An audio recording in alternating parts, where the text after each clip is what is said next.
નમસ્કાર દર્શક મિત્રો, ઇન્ડિયા ન્યૂઝ ગુજરાતના સોશિયલ મીડિયા પ્લેટફોર્મમાં આપ સૌનું સ્વાગત છે. હું હર્ષ રાઠોડ.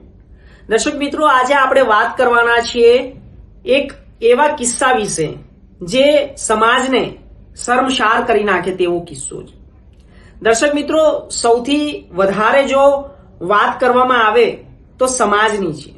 તો આ સમાજની અંદર એવા કેટલાક પ્રકારના નરભક્ષી લોકો રહેતા હોય છે જે સમાજને ગંદુ કરતા હોય છે.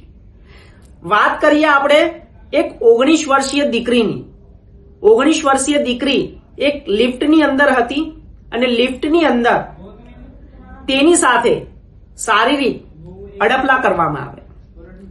તો આ જે હું તમને કિસ્સો જણાવી રહ્યો છું તે કોઈ અન્ય વ્યક્તિ નહીં પરંતુ રક્ષક જ ભક્ષક બન્યો હોય તેવો કિસ્સો છે. દર્શક મિત્રો, આની અંદર એક પોલીસ જે પીઆઈ પદ ઉપર ફરજ બજાવે છે. તો આ ઘટના અમદાવાદની છે.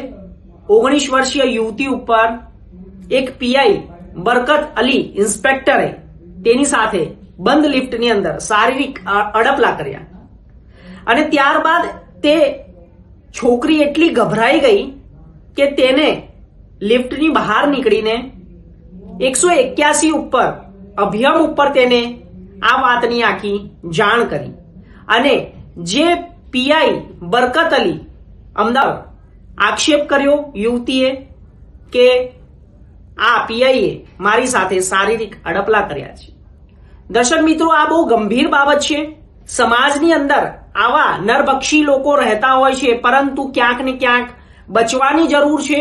યુવતીઓને, મહિલાઓને, નાની બાળકીઓને પોતાની જાતને સમજણ આપીને કાં તો તેને સમજાવી કરીને, જેવી રીતે આ યુવતીએ હિંમત દાખવી છે કે 181 ઉપર અભિયમ ઉપર તેને કોલ કરીને આખી ઘટનાની જાણ કરી અને તેને આ સચ્ચાઈ બહાર લાવી.